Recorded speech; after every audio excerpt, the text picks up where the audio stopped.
Hey friends, how are you? Good to see you. So, today I want to talk about foods that you have fear around. And what do I mean by this? These are the foods that you feel like you can't have in your house. If you eat one, you're going to overeat them, or you know that these are the foods that you're gonna binge on, or that you just have fear. Like these are your trigger foods, or whatever you want to call them. So, this is something that I'm working with so many people to overcome, and it's one of my favorite things to do because once we can create this neutral relationship with foods, it just like opens up so many options for brain space and enjoyment and being spontaneous with what you're having. So, we are surrounded with toxic language around certain foods and our relationship with them. And this is just what we're taught in diet culture of like, these foods are good, these foods are bad, these are magical fat loss foods, these are foods that you should never eat. And this is really the problem of why we have this mentality around these foods. So I'd love to know, comment below, what are the foods that you have a fear around? And a lot of times these are higher calorie, delicious tasting foods, right? So what are these foods for you? I'd love to know. And I'm going to give you some strategies around how you can navigate this, introducing these foods into your diet, because it's so important. The problem is that when we come into these foods with a restriction mentality, meaning that we can't have them, and if we do, we overeat them. Like this is just that mentality that's setting you already up for failure around this. So this is not your fault. This is what we've been taught forever, of that we should only eat certain foods, and if we don't eat those foods, we fail the program. And then if we eat the bad foods, then we're a failure. So the starting point here is to identify, first of all, what these foods are for you. And so examples are like cheese, granola, chocolate, pizza, chips. Those are some examples I'll give you that we can work with.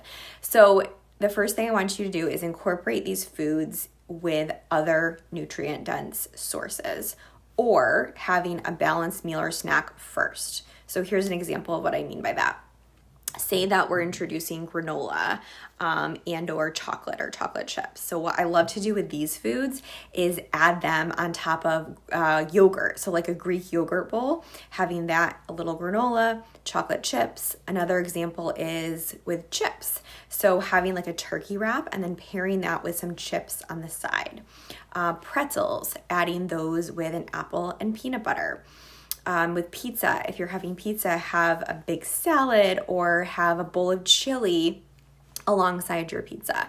Pairing some cheese with grapes and whole grain crackers.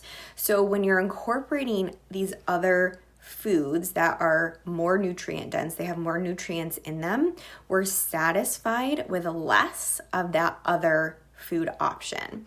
And also what we can do is make sure that we're having a balanced meal or snack. So having a good meal first and making sure you're having enough protein, enough fiber, so you're feeling satisfied walking into eating that food. So if you want to have some chocolate, make sure you're having like a nice balanced lunch and then having 2 pieces of chocolate. And that really sets us up for success very well and starting to include those foods.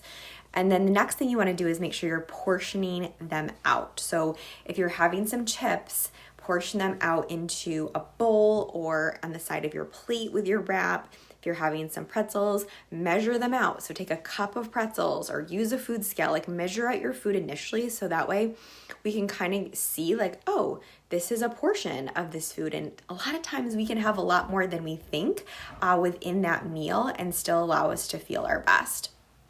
Another example, like with chocolate chips, like portion out some of those and add them to your oatmeal, add them to your yogurt, add them to your pancakes, like add them into other foods, and you're getting that delicious flavor, feeling more satisfied. And then lastly, turn off distractions. So a lot of times, like really think about how you're typically eating these foods. We're typically distracted, we're on screens, we're eating out of a bag or a container, and we're typically actually really hungry when we're walking into eating those foods. So these are all the things we can do to navigate this. So turn off your phone, turn off your computer, walk away from your desk, turn off the TV, and actually sit down and enjoy that food. Like enjoy your yogurt bowl and deliciousness And when you are able to do that, you're more satisfied with that meal as well. And have support around this. Like, this can be really challenging to navigate. And it doesn't mean that like we're going to be magically successful doing this. Even the first couple of times, it can take trial and error, but it's not that you're failing. It's just that you're learning how we can navigate this better for you. Especially think about it. Is this decades and decades that you've been thinking this way? It's normal for those thought patterns to still come in your head and say, hey, you're not supposed to be doing this. This is a bad food. You're not supposed to be eating this. But we just have to retrain that thought process and mentality.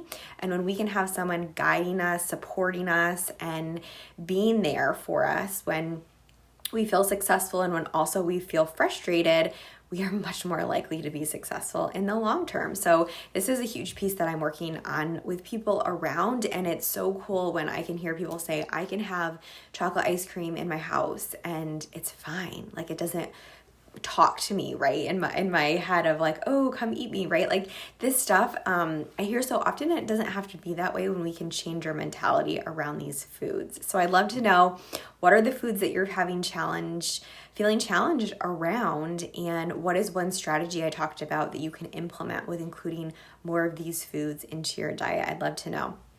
So if you're joining me Team Live, I love to see you. Hi, Jen. Great to have you, Team Live. If you're watching as a replay, let me know, Team Replay. I love to engage with you. I'd love to see you. So that was my tips for you this Sunday, and just walking into your week with a fresh mentality around how you can incorporate these foods into your life on the weekdays. Like, that's the other problem, is that we isolate them to the weekend and then we're likely to overeat them because, again, it's that restriction mentality. So hope that was helpful. I will see you guys this week. Have a great Sunday.